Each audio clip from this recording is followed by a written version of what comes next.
Hello students, अत्तसिद्धि classes में आप सभी का स्वागत है। आज हम 10th स्टैंडर्ड का साइंस पार्ट 2 का फर्स्ट लेसन स्टार्ट कर रहे हैं। फर्स्ट लेसन है हेरिडिटी एंड इवोल्यूशन।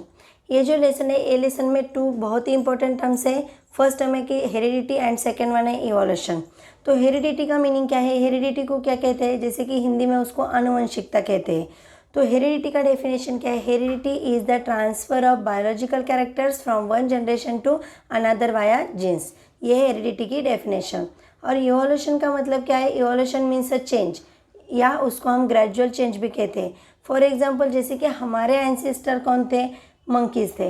तो मंकीज़ से लेके ह्यूमन बीइंग तक का जो भी चेंज हुआ है, ये चेंज मतलब क्या हो गया, इवोल्यूशन। अभी देखो, ये जो लेसन है हेरिडिटी एंड इवोल्यूशन, ये लेसन टोटल 8 पॉइंट में डिवाइड किया है। वो 8 पॉइंट कौन कौन से, सबसे पहले हम देखेंगे। फर्स्ट पॉइंट है हेरिडिटी एंड हेरिडिटरी चेंजेस।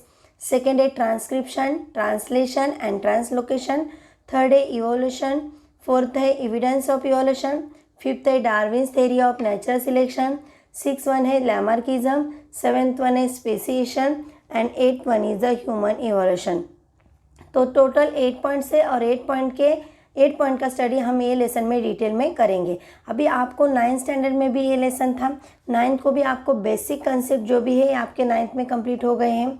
अभी देखो, आपका जो हर एक लेसन स्टार्ट होता है तो हर एक लेसन के सबसे पहले कुछ क्वेश्चंस वहाँ पे देते हैं, कैन यू रिकॉल करके। तो ये क्वेश्चंस किसके ऊपर बेस्ड है, तो आपका जो प्रीवियस नॉलेज है, प्रीवियस नॉलेज के ऊपर बेस्ड है। देखो, यहाँ पे भी 3 क्वेश्चंस फर्स्ट दिए हैं। तो फर्स्ट क्वेश्चन क्या है, विच component of the cellular nucleus of living organism carries hereditary characters. मतलब ऐसे कौन से कंपोनेंट्स हैं कि जो भी लिविंग ऑर्गेनिज्म में प्रेजेंट है और वो हेरिडिटरी कैरेक्टर्स को ट्रांसफ़र करते हैं। मतलब क्या, आनुवंशिक गुणधर्म है, जो आनुवंशिक गुणधर्म का वहन करने वाला ऐसा कौन सा कंपोनेंट है जो लिविंग ऑर्गेनिज्म में प्रेजेंट है। तो देखो, हर एक लिविंग ऑर्गेनिज्म की जो बॉडी है, ये बॉडी सेल से बनी हुई है और सेल के अंदर न्यूक्लियस प्रेजेंट होता है और न्यूक्लियस में प्रेजेंट होते हैं डीएनए।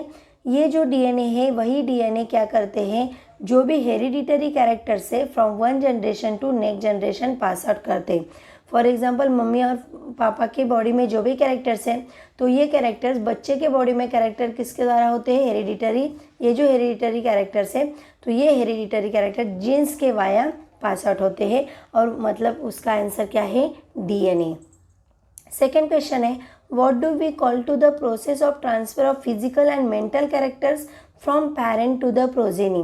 मतलब अपने माता पिता के जो भी फिजिकल और उनके जो भी मेंटल कैरेक्टर्स है, ये मेंटल कैरेक्टर्स उनके बच्चों के बॉडी में या उनके संतान में कैसे संक्रमित होते हैं, और ये संक्रमित होने वाली जो भी प्रोसेस है, ये प्रोसेस को क्या कहते हैं, प्रोजेनी मतलब संतान। ओके, तो यहाँ पे देखो, इसका आंसर है इनहेरिटेंस। अभी फिजिकल कैरेक्टर्स और मेंटल कैरेक्टर्स, ये 2 वर्ड आए। तो फिजिकल कैरेक्टर में क्या आता है, जैसे स्किन का कलर, आई का कलर, फिर जो हेयर से हेयर का स्ट्रक्चर, जैसे कर्ली हेयर्स होते हैं। और उनके मेंटल कैरेक्टर्स मतलब बच्चे का जो आईक्यू होता है। तो ये जो कैरेक्टर्स है, ये कैरेक्टर पास आउट होने की जो प्रोसेस है, ये प्रोसेस को कहते हैं इनहेरिटेंस। और थर्ड क्वेश्चन है, which are the component the DNA molecules. कौन कौन से कंपोनेंट से डीएनए मोलिक्यूल फॉर्म हुआ है। डीएनए का नाम फॉर्म है डीऑक्सीराइबोन्यूक्लिक एसिड। और ये डीएनए कौन कौन से कंपोनेंट से बना है, तो सबसे पहले यहाँ पे आता है फॉस्फेट मोलिक्यूल। सेकेंड रहता है शुगर मोलिक्यूल। शुगर मोलिक्यूल में होता है राइबोज शुगर। और थर्ड होता है नाइट्रोजीनियस बेस। तो 3 कंपोनेंट्स हो गए, phosphate molecule, sugar molecule means ribose sugar, और थर्ड वन हो गया नाइट्रोजीनियस बेस। ये 3 कंपोनेंट से डीएनए मोलिक्यूल फॉर्म हुआ है। अभी देखते हैं हमारा एक्चुअल लेसन। फर्स्ट पॉइंट है heredity and hereditary changes. You know that heredity is the transfer of biological characters from one generation to another via genes। मतलब हमें ये पता है कि हेरिडिटी का मतलब क्या है, transfer of biological characters from one generation to next generation via genes. मतलब ये कैरेक्टर्स पास आउट होने के जो माध्यम है, मीडियम है, ये मीडियम कौन सा है, जीन्स है। Then Gregor John Mendel's is a pioneer of the modern genetics. और ये जो ग्रेगर जॉन्स मेंडल जो है, तो इनको क्या कहा जाता है, pioneer of the modern genetics. It took a long time to understand the conclusion of his research about heredity. और जॉन ग्रेगर्स मेंडल ने क्या किया था, बहुत टाइम लिया था उनका ये कंक्लूजन निकालने के लिए हेरिडिटी के रिलेटेड जो भी रिसर्च हुआ था, ये रिसर्च का जो भी निष्कर्ष था, वो जो भी कंक्लूजन था, ये कंक्लूजन निकलने के लिए बहुत टाइम लिया था। In 1901 the reason behind the sudden changes were understood due to the mutational theory of the Hugo de Vries. और आगे क्या होगा, 1901 में एक हेरिडिटी का रिसर्च तो चल ही रहा था, उसके साथ साथ जो ह्यूगो द वायरस, ये जो साइंटिस्ट है, ये साइंटिस्ट ने एक म्यूटेशनल थ्योरी बताई। और म्यूटेशनल थ्योरी को क्या कहते हैं, उत्परिवर्तन सिद्धांत। मतलब कैसे कैसे चेंज होते गया, ये यहाँ पे एक्सप्लेन किया है। आगे in 1902 Walter Sutton's observe the paired chromosomes in the cell of grasshoppers, until then it was not known to anyone. और 1902 में क्या हो गया, ये जो वाल्टर सटन जो साइंटिस्ट है, ये साइंटिस्ट ने सबसे पहले जो भी क्रोमोसोम्स है, क्रोमोसोम्स पेयर में होते हैं, ये फाइंड आउट किया। तब तक किसी को भी पता नहीं था कि क्रोमोसोम्स सिर्फ पेयर में आते हैं। Research started in the direction of finding the nature of the genetic material when it was proved that genes are carried via chromosomes. और बाद में उसका रिसर्च हो गया कि ये जो क्रोमोसोम्स है या जो भी जेनेटिक मटेरियल्स है, तो ये जेनेटिक मटेरियल किसके द्वारा पास आउट होता है, क्रोमोसोम्स के द्वारा पास आउट होता है। Through which 1944 trio of the scientist, मतलब ये 3 साइंटिस्ट कौन कौन से थे, तो सबसे पहला जो साइंटिस्ट था ये था ओसवाल्ड एवरी, सेकेंड था मैकलिन मैकार्थी तथा कॉलिन मैक्लॉयड। इन तीनों ने क्या किया है, तो ऐसे फाइंड आउट किया, क्या फाइंड आउट किया था कि that except viruses all living organism have DNA as a genetic material. मतलब सिर्फ वायरसेस को छोड़ के बाकी सारे लिविंग ऑर्गेनिज्म में जेनेटिक मटेरियल ट्रांसफ़र कर जो होते हैं, वो कौन से फॉर्म में होते हैं, डीएनए के फॉर्म में होते हैं। और जो भी वायरसेस है, वायरसेस हमारे बॉडी के बाहर तो नॉन लिविंग स्टेट में होते हैं, बट जब ये वायरस हमारे बॉडी में एंटर होते हैं तो लिविंग स्टेट में आते हैं। तो ये तीनों साइंटिस्ट का बहुत ही बड़ा योगदान है। कौन कौन से साइंटिस्ट थे, ओसवाल्ड एवरी, मैकलिन मैकार्थी और कॉलिन मैक्लॉयड। ये तीनों ने मिलके ये बहुत ही आगे जाके रिसर्च किया है। और रिसर्च से पता चला था कि जो भी वायरसेस है, ये सारे वायरसेस मतलब क्या है, तो उनके बॉडी में डीएनए ऐसे जेनेटिक मटेरियल नहीं होता, बाकी सारे लिविंग ऑर्गेनिज्म में DNA as a genetic material है। आगे देखो 1961 in the French geneticist Francois Jacob तथा Jack Monod, okay, and Jack Monell proposed a model for a process of protein synthesis with the help of DNA in bacterial cell। मतलब इन 1961 ये जो वर्ष है, ये वर्ष में फ्रांस के एक साइंटिस्ट थे फ्रैंकोis जैकब तथा उनको जैक मोनेल, ये जो आनुवंशिक वैज्ञानिक थे, तो इन्होंने जितने भी सारे जीवाणु है या जितने भी सारे वायरसेस है, तो ये वायरसेस के रिलेटेड या जो बैक्टीरियल सेल्स है, ओके, तो ये बैक्टीरियल सेल्स के रिलेटेड क्या किया, एक मॉडल तैयार किया था। It help to uncover the genetic codes hidden in DNA. और ये हेल्प उनको किसके लिए हुआ, जो भी डीएनए मॉलिक्यूल्स है, तो डीएनए मॉलिक्यूल्स में जो छुपे हुए जो भी जेनेटिक कोड्स है, तो ये जेनेटिक कोड्स को समझने के लिए हेल्प हो गई थी। There by the technique of recombinant DNA technology emerge which has vast scope in the field of genetic engineer. और आगे जाके देखें, जैसे रिकॉम्बिनेंट डीएनए टेक्नोलॉजी है, ये रिकॉम्बिनेंट डीएनए टेक्नोलॉजी ज़्यादा से ज़्यादा उसको स्कोप कौन से फील्ड में आ गया, जेनेटिक इंजीनियरिंग।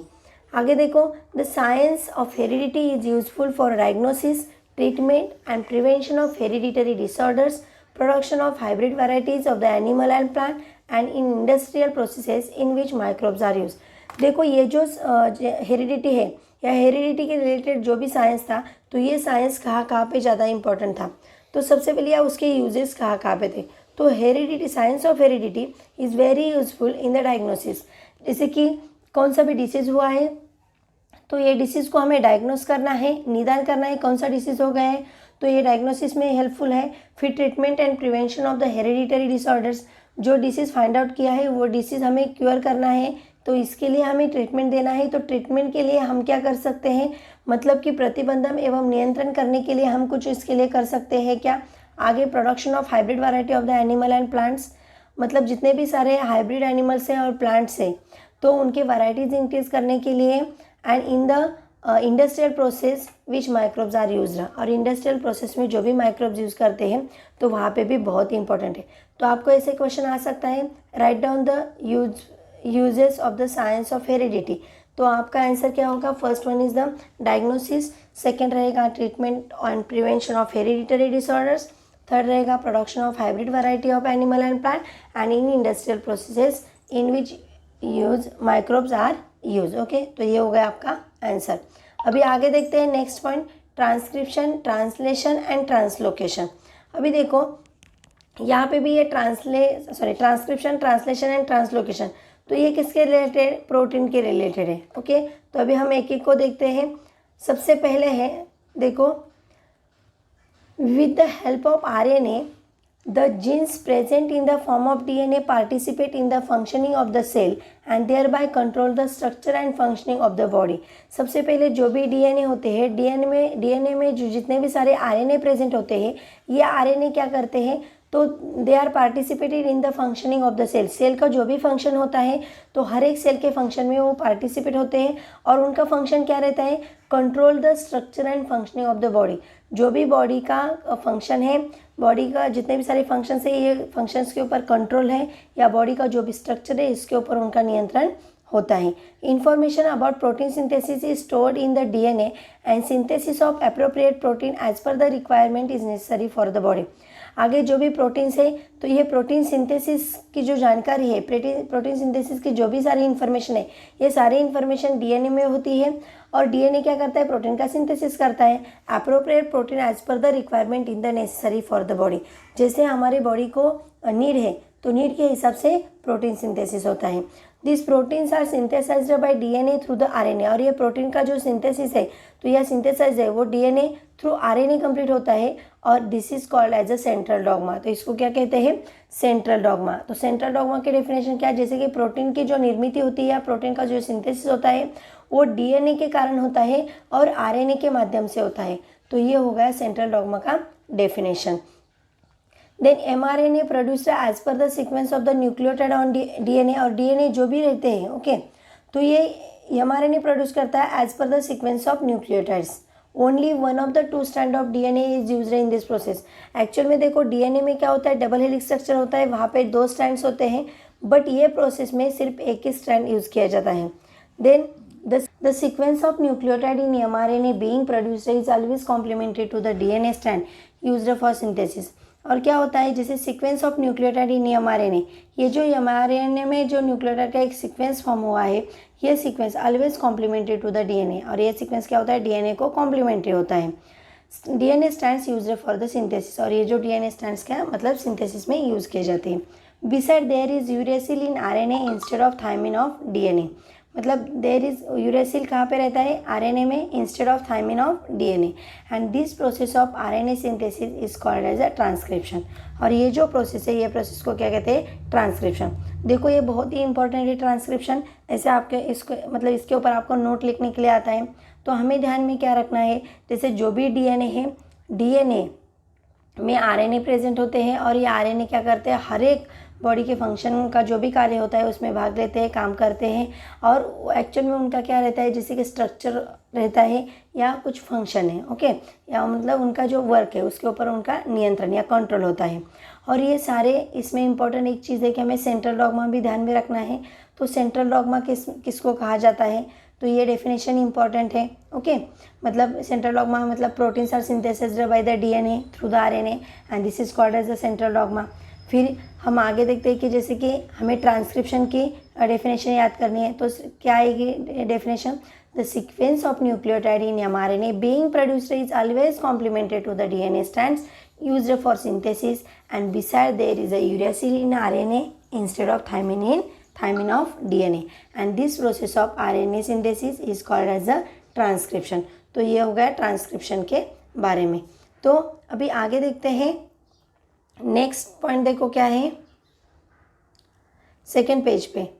तो सेकेंड पेज पे है, the mRNA form in the nucleus come in the cytoplasm. जैसे जो भी एमआरएनए फॉर्म होते हैं, ये एमआरएनए कहाँ पे फॉर्म होते हैं, दीज जो भी तैयार हो गए निर्मित होने वाले जो एमआरएनए वो कहाँ पे आते हैं, साइटोप्लाज्म में आते हैं। It bring in the code message from DNA, और वो क्या करते हैं, वह आते समय ही डीएनए के ऊपर से कुछ कोड मैसेज लेकर आते हैं। The message contain the code for amino acid, और ये मैसेज किसके लिए होता है, अमीनो एसिड के लिए होता है। The code for each amino acid consist of 3 nucleotide, और ये जो कोड है ओके मतलब हर एक अमीनो एसिड के लिए पाए जाने वाला जो भी संकेत है, जो भी कोड है, ये टोटल 3 न्यूक्लियोटाइड के समुच्चय के स्वरूप में होता है। मतलब 3 उनके क्या रहते हैं, ट्रिपलेट कोडॉन्स रहते हैं, उसको हम क्या कहते हैं, triplet codon. Doctor Hargobind Khorana, a scientist of Indian origin, has made an important contribution in discovery of the triplet codon for 20 amino acids. For this work, he has been awarded with the Nobel Prize in 1968 along with 2 other scientists. और फिर भारतीय वंश के India के जो scientist थे हरगोविंद खुराना, उन्होंने किया था 20 अमीनो एसिड्स, ऐसे 20 अमीनो एसिड्स के लिए एक कोडॉन की खोज फाइंड आउट या ट्रिपलेट कोडॉन्स फाइंड आउट किए थे, और इनके ये काम के लिए उनको नोबेल प्राइज़ भी दिया गया था, और उनके साथ और 2 साइंटिस्ट भी थे। Each mRNA is made up of the thousands of triplet codon, हर एक mRNA जो भी है 1000 ऑफ ट्रिपलेट कोडॉन से बना है। और ये क्या करते हैं, as per the message on mRNA amino acids are supplied by the tRNA। मतलब ये क्या करते हैं, जैसे कि जो भी उसके ऊपर के जो संदेश मिलते हैं, जो मैसेज मिलते हैं, जैसे प्रोटीन की सिंथेसिस में या प्रोटीन फॉर्मेशन में उनको जो भी मैसेजेस आते हैं, ये सारे मैसेजेस क्या करने का, तो उनका एक पर्पज़ होता है कि for this purpose tRNA has anticodon having the complementary sequence to the codon on mRNA and this is called as a translation, और इसको क्या कहते हैं, ट्रांसलेशन। सो ट्रांसलेशन की डेफिनेशन क्या है, as per the message on the mRNA amino acids are supplied by the tRNA. For this purpose, tRNA has anticodon having complementary sequence to the codon on mRNA, and this process is called translation. The amino acids brought in the tRNA are bonded together by peptide bond. और ये जो amino acids आते हैं, ये amino acids okay brought in the tRNA, और उनके बीच में जो बॉन्ड होता है वो बॉन्ड कौन सा है, पेप्टाइड बॉन्ड होता है with the help of rRNA। rRNA की हेल्प लेके वो पेप्टाइड बॉन्ड से एक दूसरे को क्या करते हैं, कनेक्ट होते हैं। And during this process, the ribose keeps on moving from one end of mRNA to other end by the distance of one triplet codon, and this is called as a translocation. और इसको क्या कहते हैं, translocation. मतलब translocation में actual में क्या होता है, तो ट्रांसलोकेशन tRNA के द्वारा जो भी लाए गए अमीनो एसिड्स है, तो अमीनो एसिड जो पेप्टाइड बॉन्ड्स के साथ उनका एक श्रृंखला फॉर्म होता है, चेन फॉर्म होता है, जो कि बनाने का काम कौन करता है, rRNA करता है। और इसके ड्यूरिंग क्या होता है, जो भी राइबोसोम्स होते हैं, जो mRNA के मतलब एक दूसरों के ऊपर एक ट्रिपलेट कोडॉन के अंतर से वो एक दूसरों को कनेक्ट होते हैं, वो एक दूसरों से क्या होते हैं, थोड़े बहुत दूर जाते हैं, और जब वो दूर जाते हैं तो इनको क्या कहते हैं, ट्रांसलोकेशन। ओके, उनको क्या कहते हैं, ट्रांसलोकेशन। आगे देखो, such many chains come together to form the complex proteins, this proteins control various functions in the body of living organism and their appearance too. और आगे देखो, ये जो ट्रांसलोकेशन के बाद हम देखते हैं जैसे जो भी प्रोटीन्स है, तो प्रोटीन का एक चेन फॉर्म होता है, एक दूसरों के साथ वो कैसे रहते हैं, बॉन्ड में रहते हैं। और ये प्रोटीन्स जो है, ये प्रोटीन हमारी बॉडी में जितना भी सारा वर्क है, तो वर्क के लिए जो एनर्जी चाहिए, तो एनर्जी लेके बहुत सारा फंक्शन कंप्लीट करते हैं, और हर एक बॉडी के फंक्शन के ऊपर वो अपना कंट्रोल भी रखते हैं। Living organism can produce new individual like the themselves due to the genes only, and some of those genes are transmitted to the next generation without any change. मतलब जितने भी सारे लिविंग ऑर्गेनिज्म है, ये living organism अपने जैसे दूसरे सजीव को निर्माण करते हैं, और ये कैसे करते हैं कि जैसे कि हेरिडिटी है और उनके बॉडी में जो जीन्स प्रेजेंट होते हैं, इससे ही पॉसिबल होता है। Due to this some of the characters of parents are transmitted to their offspring. बहुत सारे कैरेक्टर्स है कि जो क्या करते हैं, अपने पेरेंट अपने बच्चे के बॉडी में या ऑफस्प्रिंग में ट्रांसफ़र करते हैं। However sometime sudden changes occur in those genes, sometime any nucleotide of the genes changes its position that causes a minor change which is nothing but the mutation. और कभी कभी क्या होता है, जैसे जितने भी सारे माता पिता के बॉडी से जो भी गुणधर्म अपने संतान में आते हैं, तो कभी कभी क्या होता है, जो भी उनका ऑफस्प्रिंग है, ऑफस्प्रिंग में ऐसे सडन चेंज होता है। मतलब जितने भी सारे जीन्स हैं, तो जीन्स में कुछ न्यूक्लियोटाइड अपनी जगह बदलते हैं, और इसका एक जो एकदम छोटा सा एकदम स्मॉल ऐसे या माइनर चेंज वहाँ पे होता है, और ये माइनर चेंज को कहते हैं म्यूटेशन, उत्परिवर्तन। ओके, जो भी परिवर्तन होता है उसको कहते हैं म्यूटेशन। सम म्यूटेशन में बी माइनर बट सम में बी कंसिडरेबल। ऐसे कुछ म्यूटेशंस होते हैं कि जो बहुत छोटे होते हैं, तो कभी ऐसे होते हैं कि बहुत ही बड़े होते हैं। ओके, माइनर बट सम में बी कंसिडरेबल मतलब कि लक्षणीय होते हैं, जैसे कि कंसिडरेबल है। एग्जाम्पल, म्यूटेशनल में causes the genetic disorder like the sickle cell anaemia. मतलब कभी कभी ऐसे जो म्यूटेशन में क्या होता है, सिकल सेल एनीमिया जैसे विकृतियाँ, ऐसे डिसीजेस भी आते हैं। ओके, तो अभी ये हो गया ट्रांसलेशन, ट्रांसक्रिप्शन एंड ट्रांसलोकेशन। तो आज के ये लेक्चर में हमने पूरा हेरिडिटी का मीनिंग क्या है, इवोल्यूशन का मीनिंग क्या है, हेरिडिटरी साइंस के यूजेस कहाँ कहाँ पे किए जाते हैं, और आगे ट्रांसलेशन, ट्रांसक्रिप्शन और ट्रांसलोकेशन, ये 3 पार्ट्स कंप्लीट किए हैं। आगे का जो भी रिमेनिंग पार्ट है वो हम नेक्स्ट लेक्चर में कंटिन्यू करेंगे। अभी आपको ये वीडियो अच्छा लगा होगा तो आप लाइक करो, शेयर करो, सब्सक्राइब करो। धन्यवाद।